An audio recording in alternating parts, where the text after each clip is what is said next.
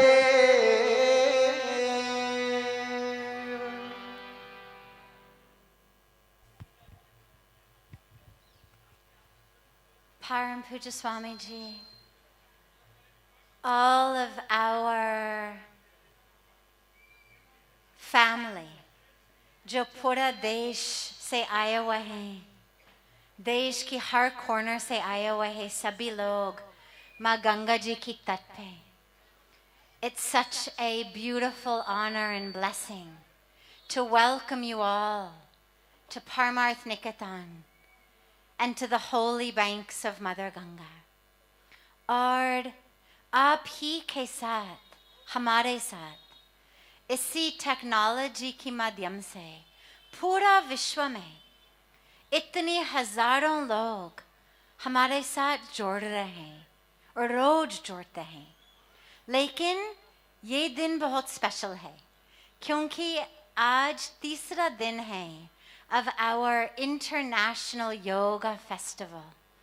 हर मार्च में एक हफ्ते के लिए लोग पूरा विश्व से आते हैं परमार्थ निकेतन में. They come from every corner of the world, from 100 countries across the world, हजारों लोग, here to the banks of Mother Ganga to do aarti, to do yoga, to live yoga, to become yoga.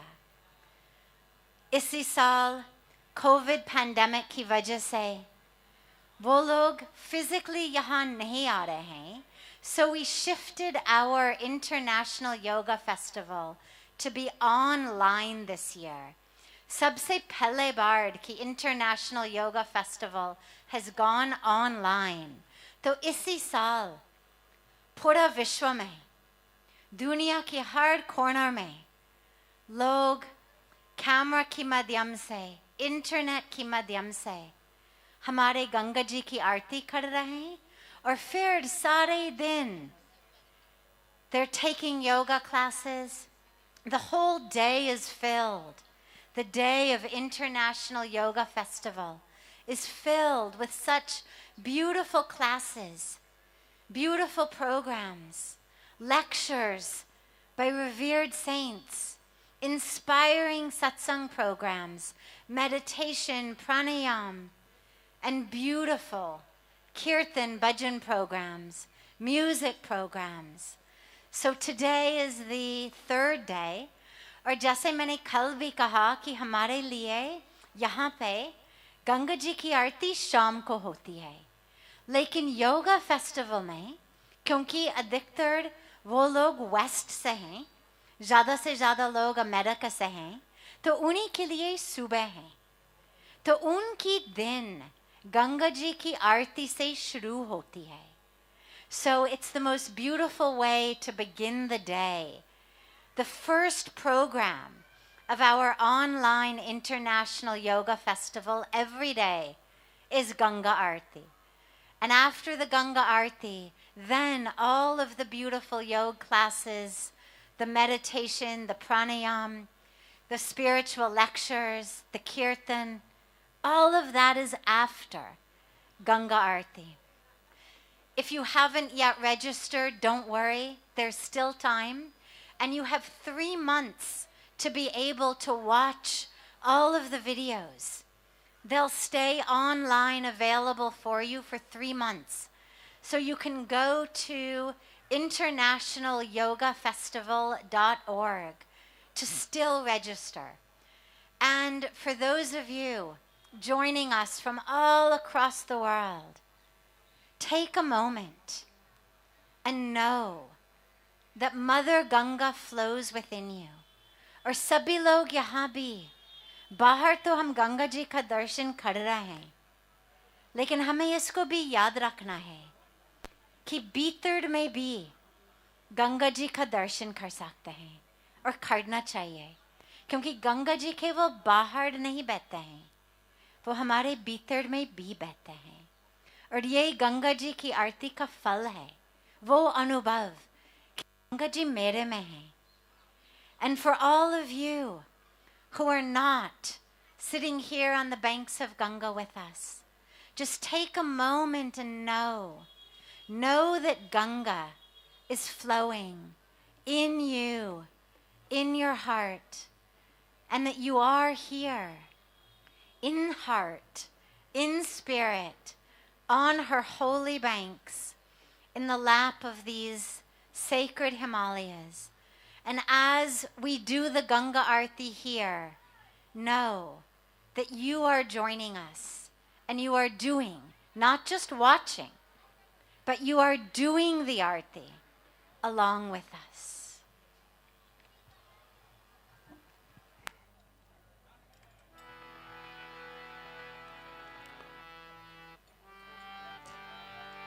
कर्पूर घोरम करुणावतारम संसार सारं भुजगेन्द्रहारं सदा वसन्तं हृदयारविन्दे सदा वसन्तं हृदयारविन्दे भवं भवानी सहितं नमामि भवं भवानी सहितं नमामि भवं भवानी सहितं नमामि।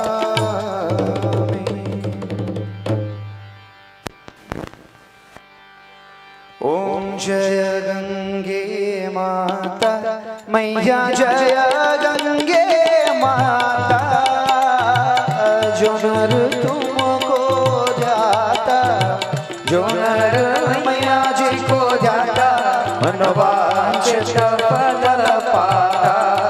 ओम जय गंगे माता।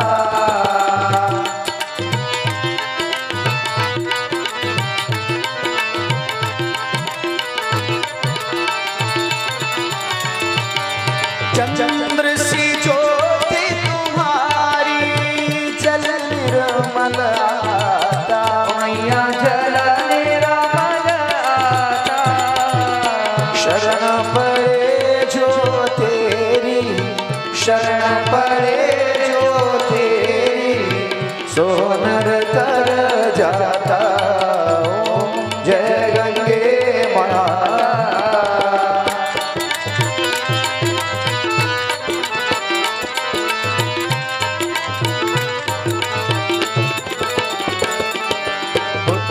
सगर के तारे सब जग को ज्ञाता मैया सब जग को ज्ञाता कृपा दृष्टि तुम्हारी दया दृष्टि तुम्हारे त्रिभुवन सुख दाता। ओम जय गंगे माता।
शांति पाता।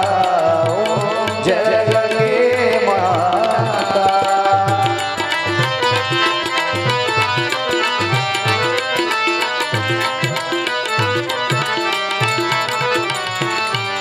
ब्रह्म स्वरूपिणी मैया जो तुमको ध्याता मैया जो तुमको ध्याता तेरी तेरे कृपा से सोजन सदगति है पाता। जय गंगे माता।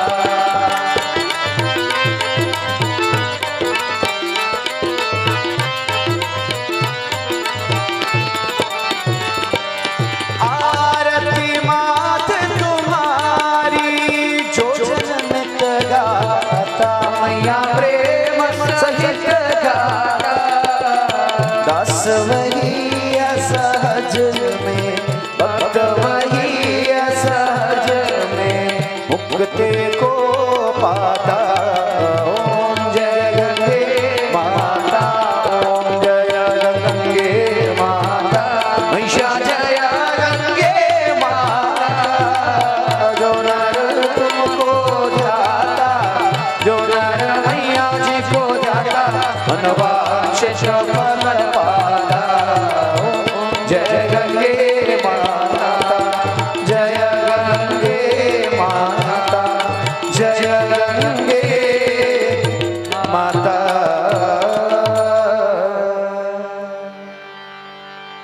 त्वमेव माता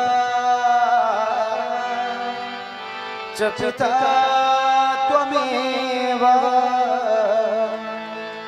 त्वमेव बन्धुश्च सखा त्वमेव, त्वमेव विद्या द्रविणं त्वमेव, त्वमेव सर्वं मम देव देव। सर्वे भवन्तु सुखिनः, सर्वे सन्तु निरामयाः, सर्वे भद्राणि पश्यन्तु, मा कश्चित् दुःखभाग् भवेत्।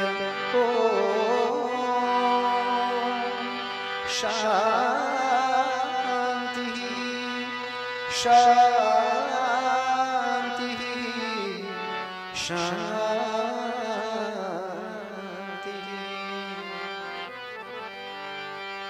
जय जय राधा रमण हरि बोल हरि बोल, जय जय राधा रमण हरि बोल, जय जय राधा रमण हरि बोल हरि बोल, जय जय राधा रमण हरि बोल, जय जय राधा रमण हरि बोल हरि बोल, जय जय राधा रमण हरि बोल, जय जय राधा रमण हरि बोल हरि बोल, जय जय राधा रमण हरि बोल, जय जय राधा रमण, जय जय राधा रमण, जय जय राधा रमण हरि बोल, जय जय राधा रमण, जय जय राधा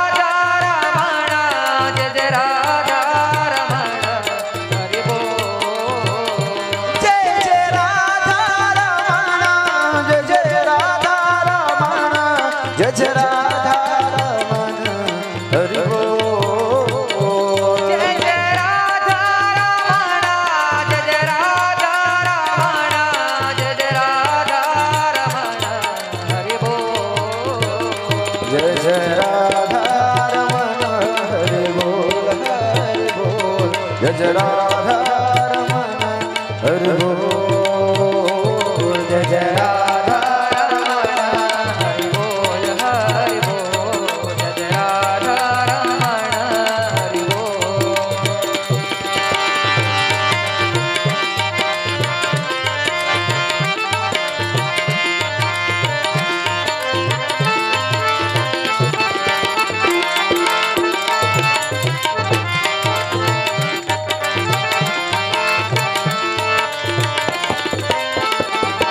नवनागर किशोर नवल रसिया, नवनागर किशोर नवल रसिया, प्यारो ब्रज को छलकाना मन बसिया, प्यारो ब्रज को जय कान्हा मन बसिया, करे कालिंदी कोल किलोल, करे कालिंदी कोल किलोल हरि बोल, जय जय राधा रमण हरि बोल जय जय राधा रमण हरि बोल जय राधा रमण हरि बोल जय राधा रमण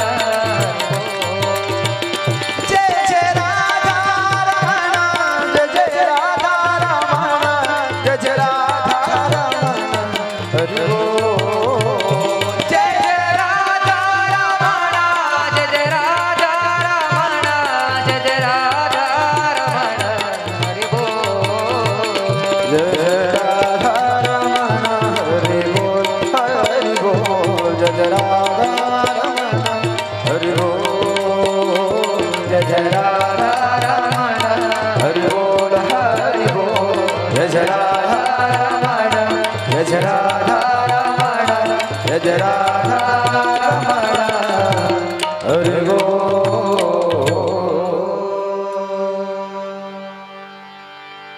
ॐ पूर्णमदः पूर्णमिदं पूर्णात् पूर्णमुदच्यते पूर्णस्य पूर्णमादाय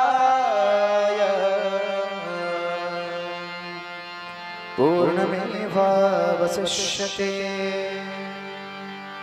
ॐ शान्ति शान्ति शान्तिः।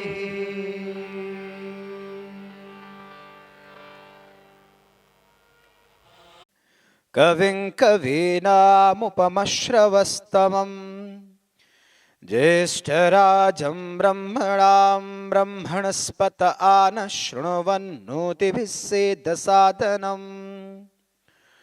ॐ हंस हंसाय विद्महे परमहंसाय धीमहि तन्नो हंसः प्रचोदयात्। ॐ नमो हिरण्यबाहवे हिरण्यवर्णाय हिरण्यरूपाय हिरण्यपतयेऽम्बिकापतय उमापतये पशुपतये नमो नमः। ऋतगं सत्यं परं ब्रह्म पुरुषं कृष्णपिङ्गलम् ऊर्ध्वरेतं विरूपाक्षं विश्वरूपाय वै नमो नमः। ईशानः सर्वविद्यानाम् ईश्वरः सर्वभूतानां ब्रह्माधिपतिर्ब्रह्मणोऽधिपतिर्ब्रह्मा शिवो मे अस्तु सदा शिवो। ॐ भूर्भुवः सुवः। ॐ नमः शम्भवे च मयो भवे च नमः शङ्कराय च मयस्कराय च नमः शिवाय च शिवतराय च। ॐ सद्यो जातं प्रपद्यामि सद्यो जाताय वै नमो नमः। भवे भवे नाति भवे भव स्वमां भवोद्भवाय नमः। वामदेवाय नमो ज्येष्ठाय नमः श्रेष्ठाय नमो रुद्राय नमः कालाय नमः कलविकरणाय नमो बलविकरणाय नमो बलाय नमो बलप्रमथनाय नमः सर्वभूतदमनाय नमो मनोन्मनाय नमः। अघोरेभ्योऽथ घोरेभ्यो घोरघोरतरेभ्यः सर्वेभ्यः सर्वशर्वेभ्यो नमस्ते अस्तु रुद्ररूपेभ्यः। सर्वो वै रुद्रस्तस्मै रुद्राय नमो अस्तु। पुरुषो वै रुद्रः सन्महो नमो नमः। विश्वं भूतं भुवनं चित्रं बहुधा जातं जायमानं च यत् सर्वो येष रुद्रस्तस्मै रुद्राय नमो अस्तु। कद्रुद्राय प्रचेतसे मीडुष्टमाय तव्यसे वोचे मशन्तमगं हृदे सर्वो येष रुद्रस्तस्मै रुद्राय नमो अस्तु। त्र्यम्बकं यजामहे सुगन्धिं पुष्टिवर्धनम् उर्वारुकमिव बन्धनान् मृत्योर्मुक्षे यमामृतात् ये ते सहस्रमयुतं पाशा मृत्योमर्त्याय हन्तवे तान्यज्ञस्य मायया सर्वानवयजामहे मृत्यवे स्वाहा मृत्यवे स्वाहा ओम नमो भगवते रुद्राय विष्णवे मृत्युर्मे पाहि ओम तत्पुरुषाय विद्महे महादेवाय धीमहि तन्नो रुद्रः प्रचोदयात् ओम नमस्ते अस्तु भगवन् विश्वेश्वराय महादेवाय त्रयंबकाय त्रिपुरांतकाय त्रिकाग्निकालाय कालाग्निरुद्राय नीलकंठाय मृत्युंजयाय सर्वेश्वराय सदाशिवाय श्रीमन्महादेवाय नमः ओम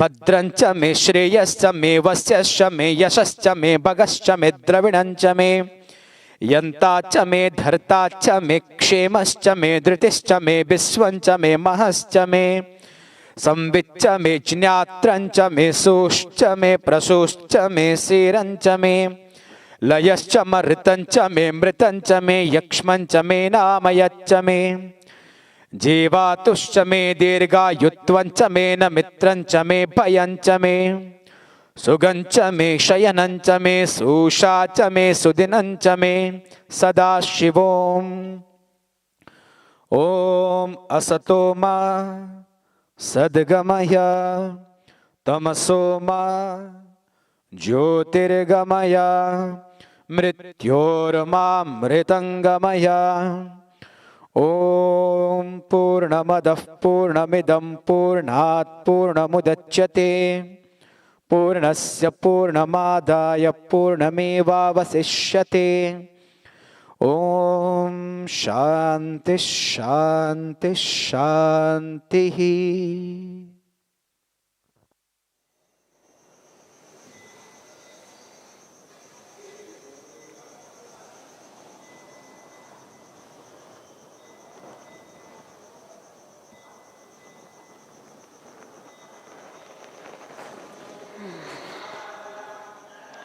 Beautiful.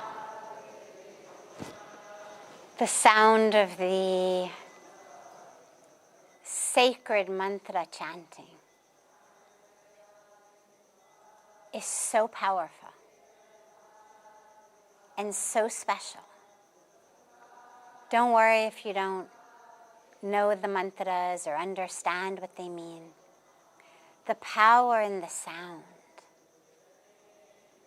the power in the word, the power of these mantras can literally change us alchemically. There's a whole scripture dedicated to sound, to that science of sound. So one of the many great joys and blessings of living here at Parmarth Niketan on the banks of Ganga is listening to our beautiful Rishikumars chant these mantras so beautifully, so sacredly. It could be any time. I mean, it could be, yes, now in 2021. It could be thousands of years ago. Thousands of years ago also, I think, there were sages and saints and rishis and young students with them learning, chanting the mantras. So it brings this very sacred, timeless energy into the space and brings us into the timelessness of the teachings, the timelessness of the truth, the timelessness of these mantras. So I love the beautiful opportunity to begin our our meditation times and our satsang times with the chanting of mantras, with kirtan, just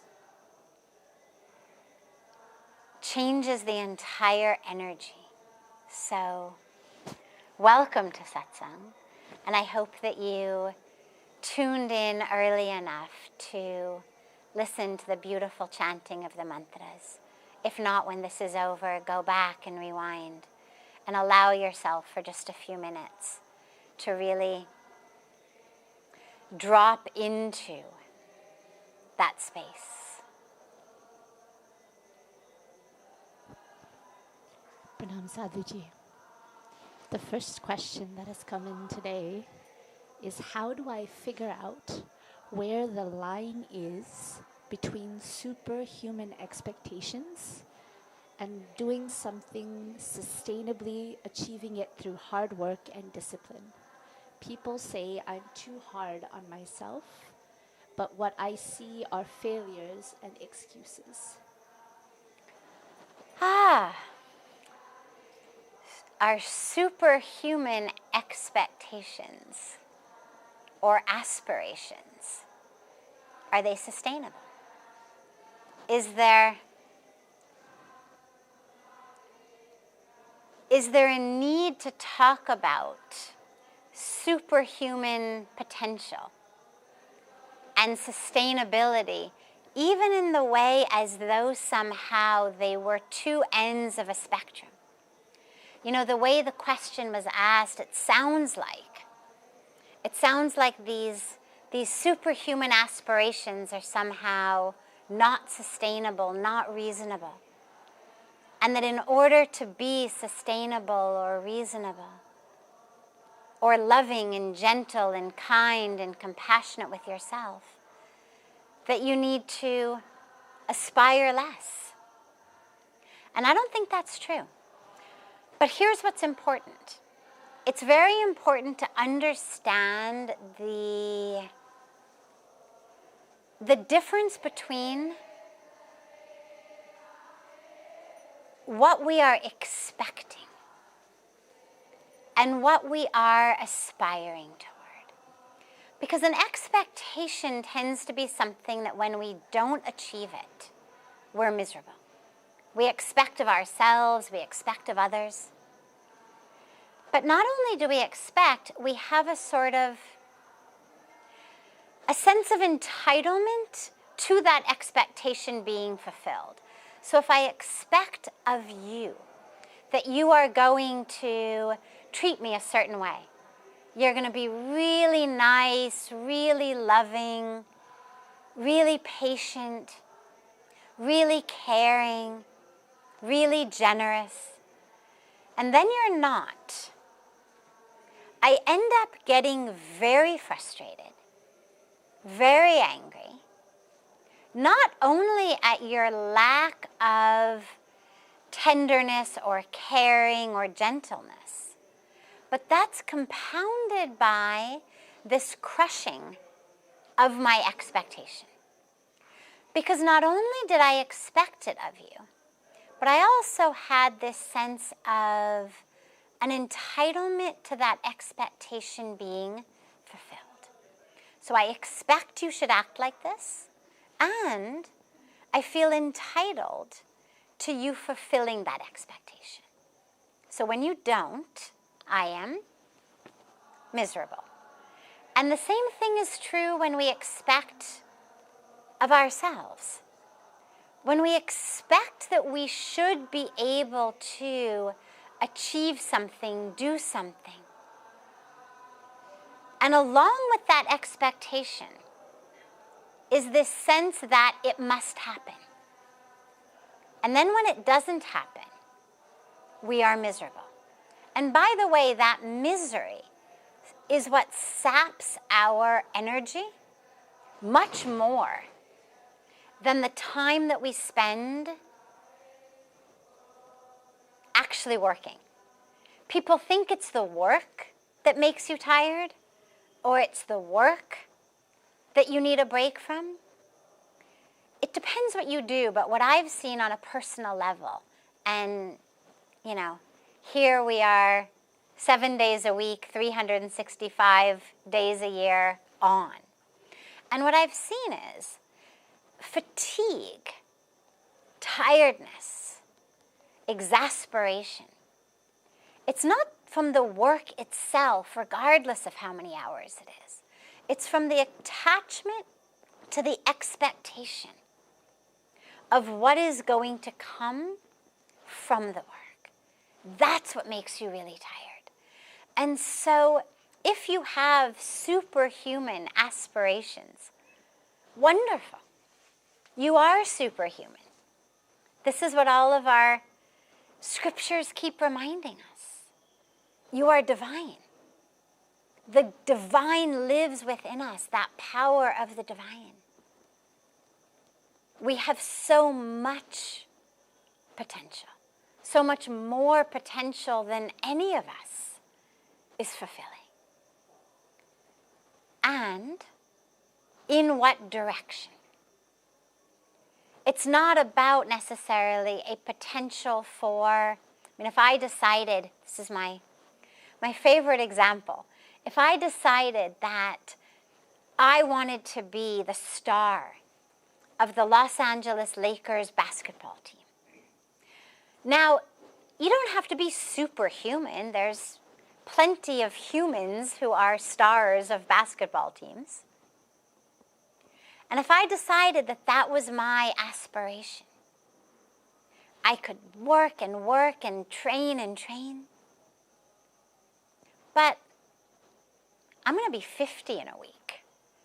I'm about 5'3", in pretty good shape, but not the shape that basketball stars are. There's pretty much no chance in a million years that the LA Lakers or any other basketball team for that matter are going to recruit me, hire me, and make me the star of their team. Now, if I'm attached to that, when it doesn't happen, I'm going to be miserable. But here's the key. That superhuman element within myself is not about suddenly making myself 25 years old and 6'5". The superhumanness in myself is the ability to know that regardless of the shape and the size of this body, regardless of its particular skills, its particular abilities, who I am is divine. That's the superhumanness of us. And in that awareness, there is so much we can achieve when we really put our minds to it, when we really get our egos out of the way, get our expectations out of the way, because that's what saps our energy. Get all of the nonsense in our mind out of the way. Negativities, comparisons, judgment. Most of our minds are so full of negativity toward others, toward the world around us, toward our own selves. We're constantly judging, condemning, comparing, and we don't even realize how much energy and time that actually takes from us that we could be using to achieve these wonderful aspirations that we have, these wonderful goals that we have. So when we free ourselves of that energy sapping, time sapping habit of complaining and comparing and negativity and judging and being stuck in yesterday and tomorrow, we've actually got so much more energy, so much more time, so much more focus. These days, all over the world, life coaches are teaching people how to get in the flow. That's the big thing these days, how to get in the flow.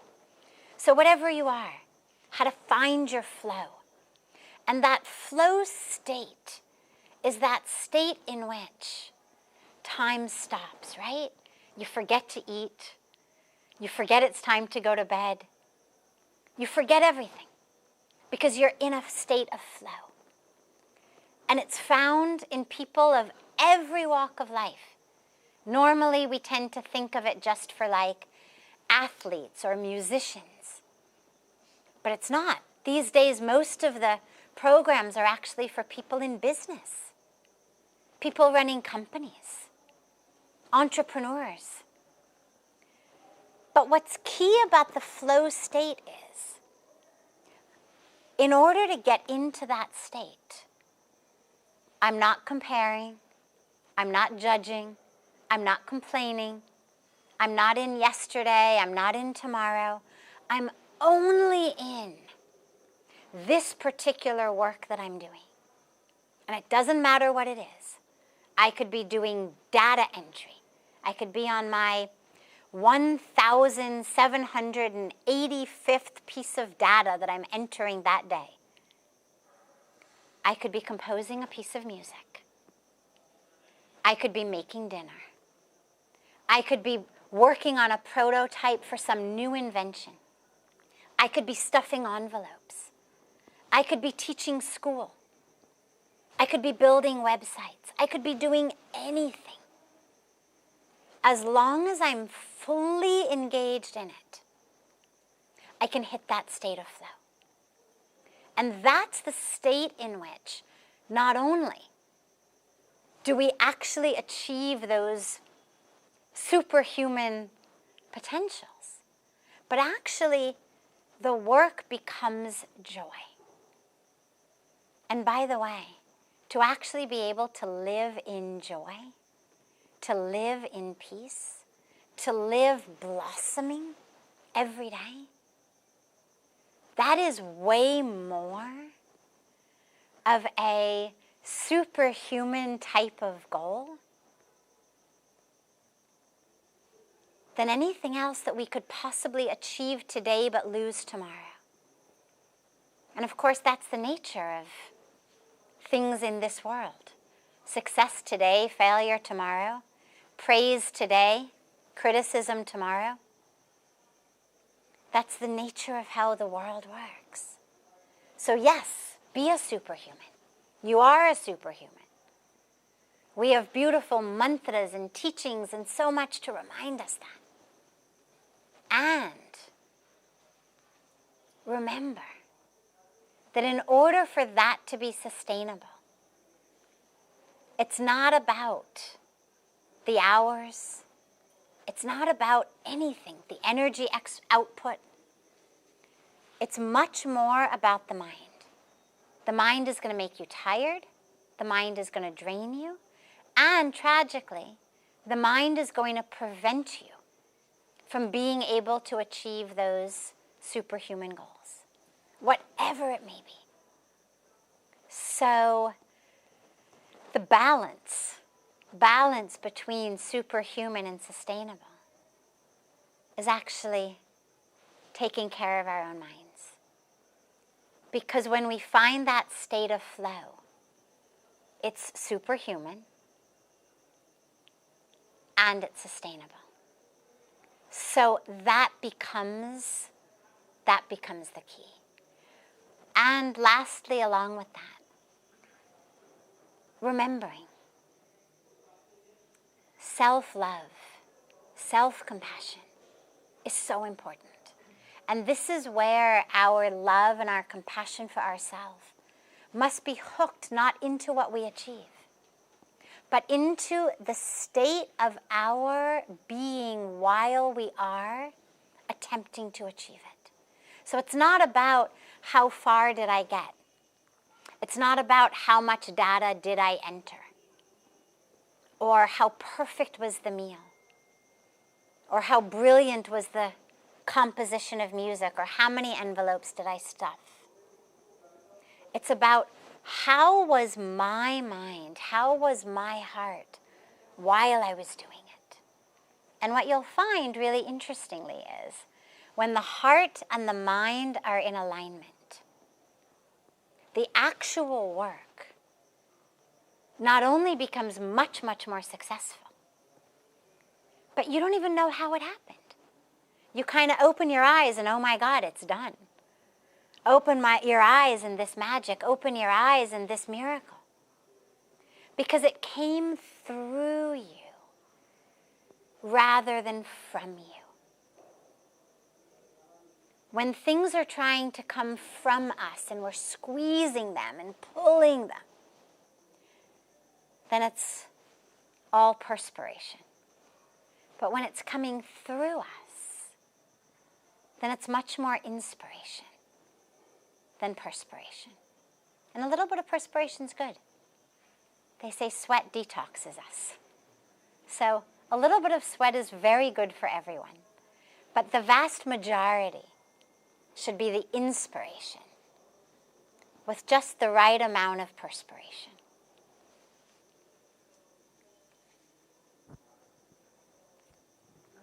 Next question is, how does one stay in awareness all the time?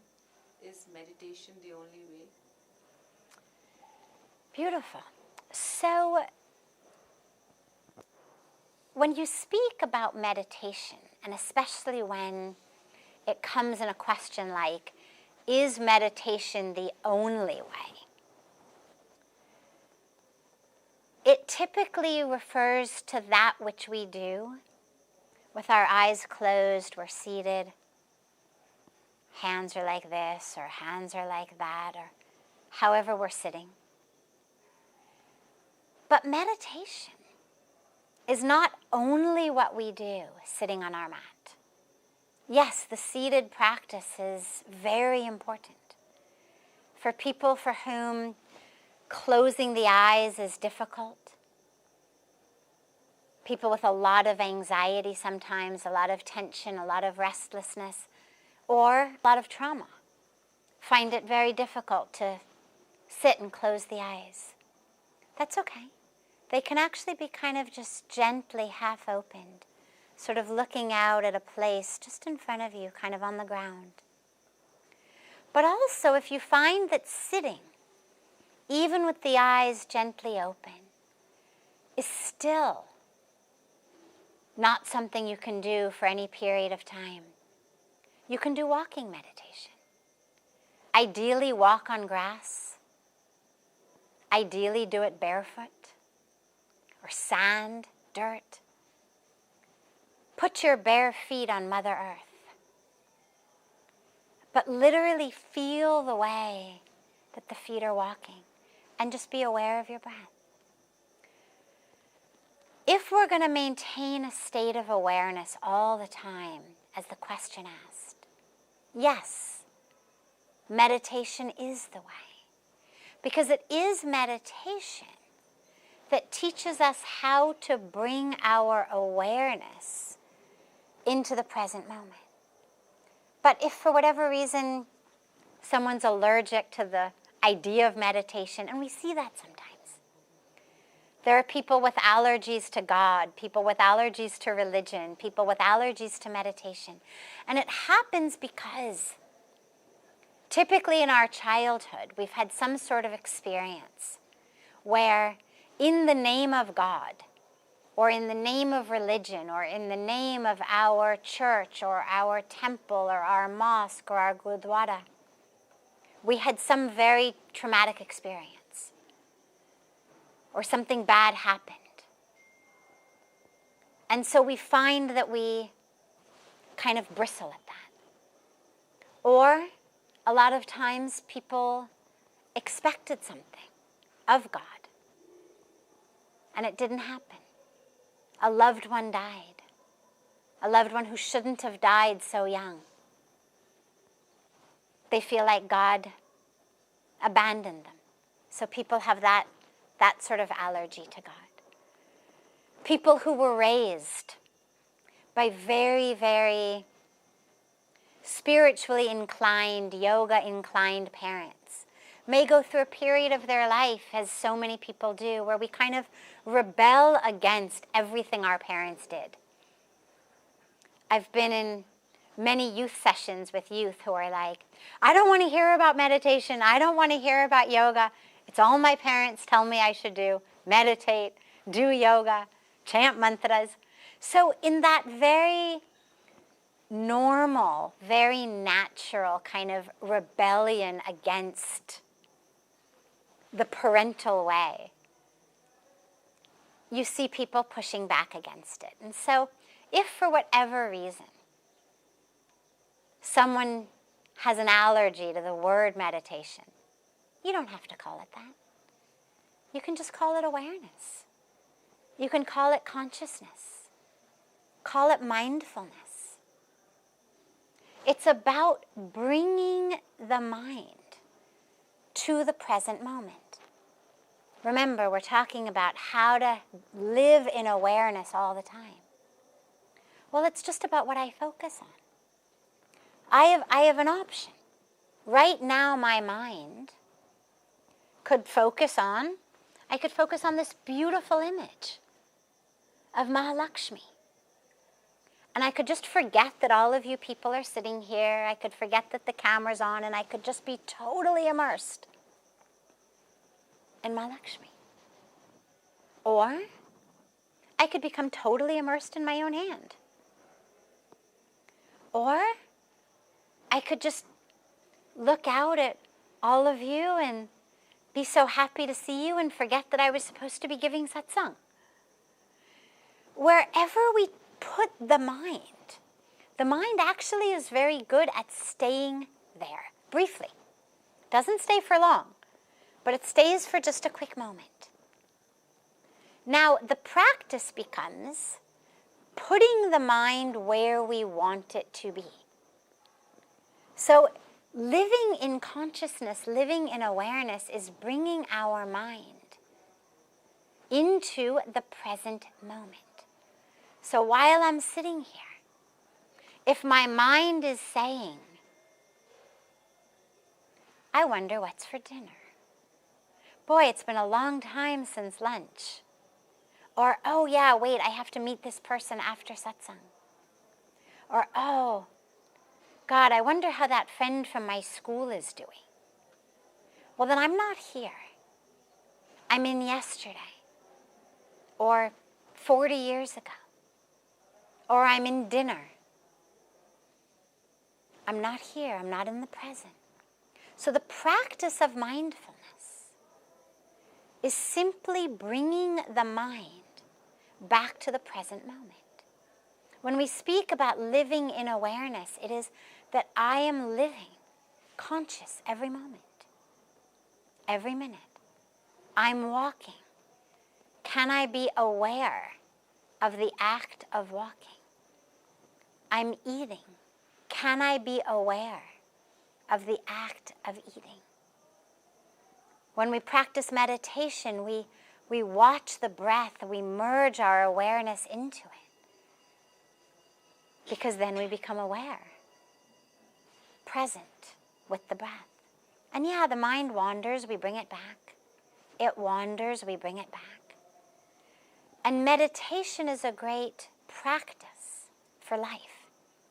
Because as you learn to do it in meditation, you learn to do it when your eyes are open and you're moving around.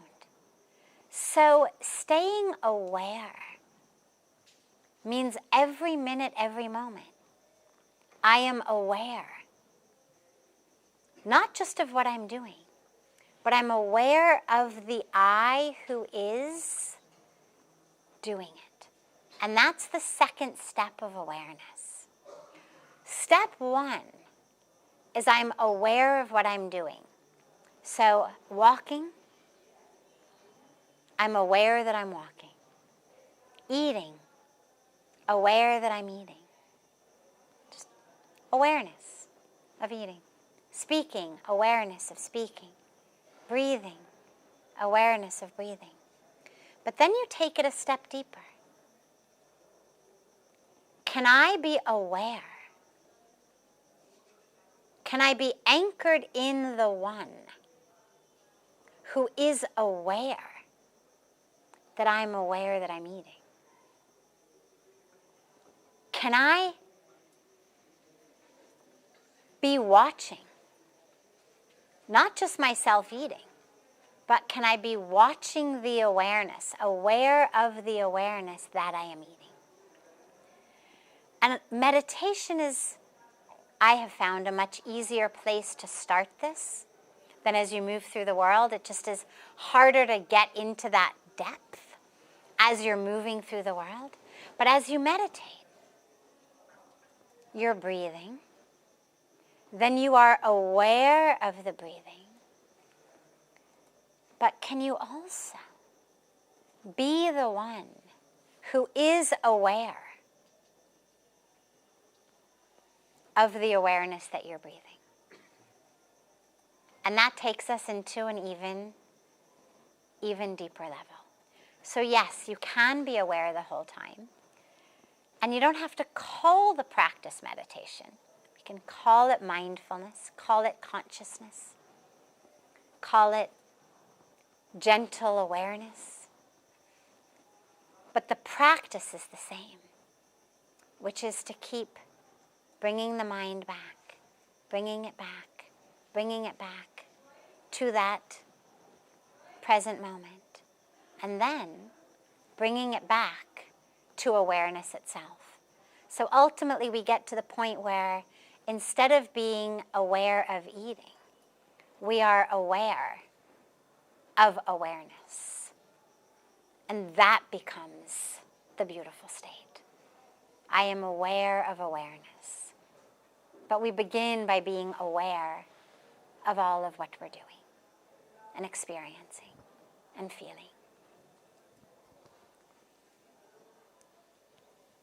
Pujya Sadhiji, the third question actually pertains to the mind. And so it says, if we were born so free, happy, and light, why do we gradually start believing the mind is an enemy? Should I hate my mind because it creates trouble? The mind is not the enemy. And you're right, the questioner's right. It's a very dangerous place to go. Because at the end of the day, who do I go to bed with? My own mind. Who do I wake up with? My own mind. Who do I shower with? My own mind. Who's on the toilet with me? My own mind. So, no matter how close you may be to a husband, a wife, a mother, a father, a child, a best friend, chances are they're not on the toilet with you. The mind is. Wherever you go, the mind is there. And so for us to make the mind the enemy actually sets us up to live in this state of misery and frustration. Because we are literally carrying around our enemy. It's like if you think about in this world, throughout your life, who has ever been your worst enemy? Not your mind, but an actual human being. Who has ever been, maybe in school days, maybe someone in the office, but who has ever been your worst enemy? Now imagine if that person were surgically connected to you, like they became your Siamese twin. And every time you turned over in the night, that person's face was right there. Imagine what life would be like. So, when we make the mind the enemy, it literally is like being connected like a Siamese twin to your worst enemy. That's the stuff that great misery is made of. And so we absolutely should not think of the mind as the enemy. We need to understand that the mind is doing only what the mind has been programmed to do. The mind has taken in all of the experiences of this life. And if you believe in past lives and sanskaras, karma from the past, all of those impressions as well from past lives, even all of those impressions that we're not even consciously aware of. There are people whose minds are impacted today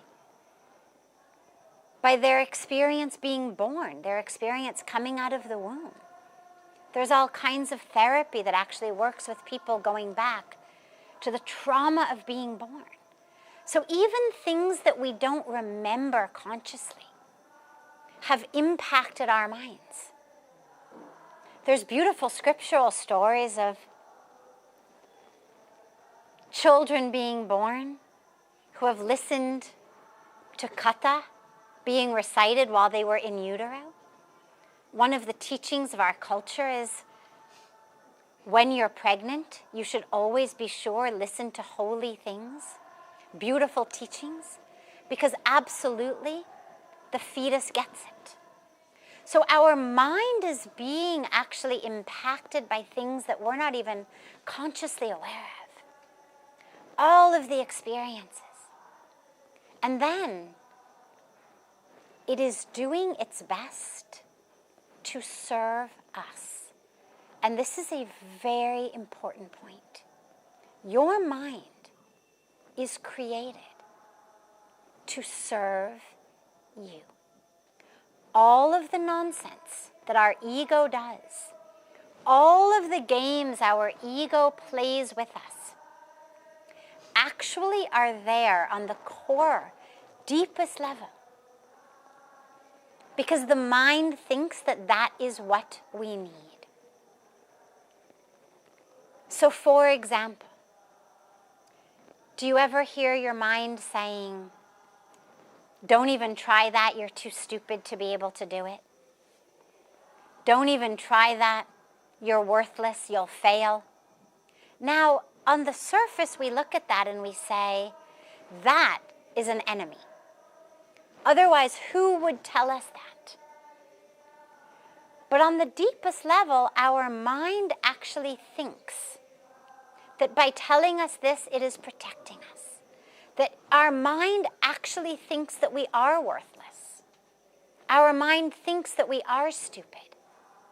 And so it's telling us this to protect us from failure and humiliation and embarrassment. Our mind thinks, let me remind her of how incapable she is, how stupid she is, how worthless she is, so that she doesn't try something and make a fool of herself. Now you could think, well, where would my mind get that idea? Well, it got it because during our lives, people tell us that. They don't mean to harm us. Usually they just mean to discipline us. Parents, teachers. But in that disciplining, bad boy, bad girl, stupid, this, that, they withdraw love. Sometimes kids get spanked, they get hit, sent to their room with no dinner for bad report cards. We constantly get this messaging that we're not good enough, we're not good enough. And so our minds just start giving us back what's been fed into them, what's been programmed into them, mostly in the first 7, 10, 12 years of our childhood. And it tries, in this child's mind, it tries to make the most sense of what the situation is. And then it tries to protect us. So for example, if you find that you can't trust, that you're not good with relationships, that you keep sabotaging relationships or not able to trust, well, chances are that's because at some point in your life, you got hurt. And the mind thinks it's being your friend, it thinks it's being your ally by telling you, don't trust them. bad person, stay away. By keeping you alone, by keeping you sheltered, by keeping you armored up and protected. It thinks it's helping you. But of course we know it's not. So recognize that the mind is not the enemy. It's just in most cases stuck in early childhood. It's doing the best that a young child can do in circumstances that it's given that may not be ideal for the best development. So instead of thinking of the mind as an enemy, understand that it's your friend, trying its best, but the mind has become like the friend who knows that you love chocolate cake, so keeps trying to give it to you, even without knowing that you've become diabetic. And so it keeps trying to give you this chocolate cake, and now the chocolate cake is killing you. And the mind keeps saying, eat, eat, you love it. But you're dying. And this is where the other really important part of the mind is there, which is it can be changed. We're not stuck with it. It can be changed. Remember, it's there trying to help us. But it functions in patterns.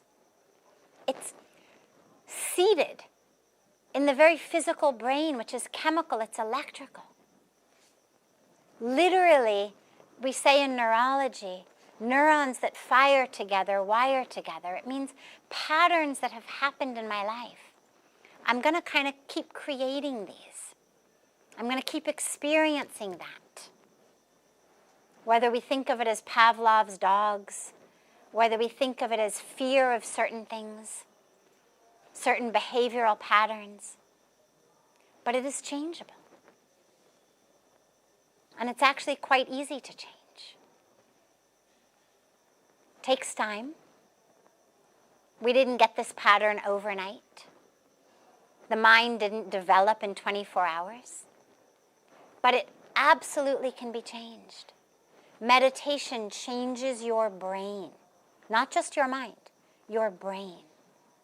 Yoga.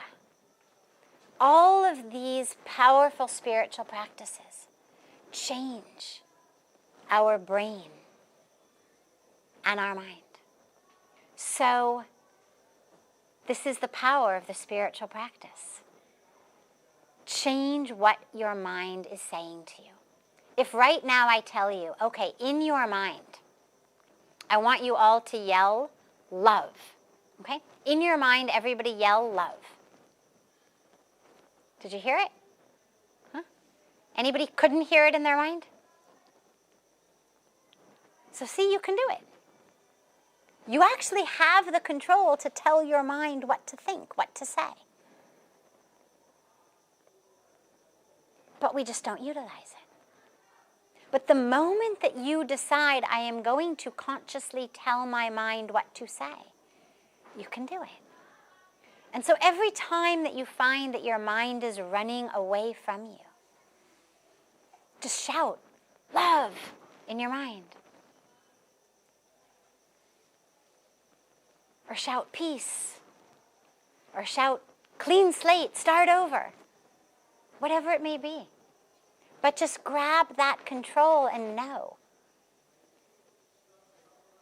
that with enough time, with enough practice, you can change it.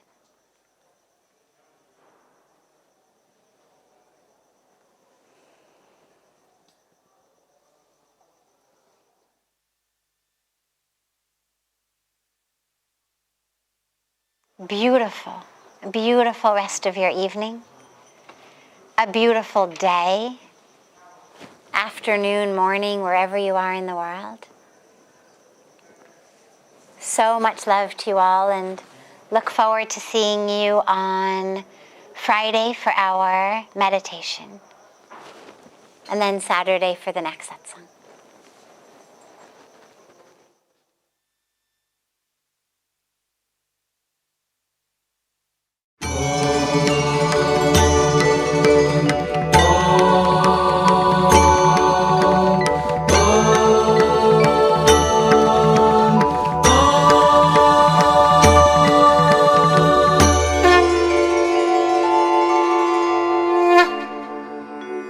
ॐ भूर्भुवस्वः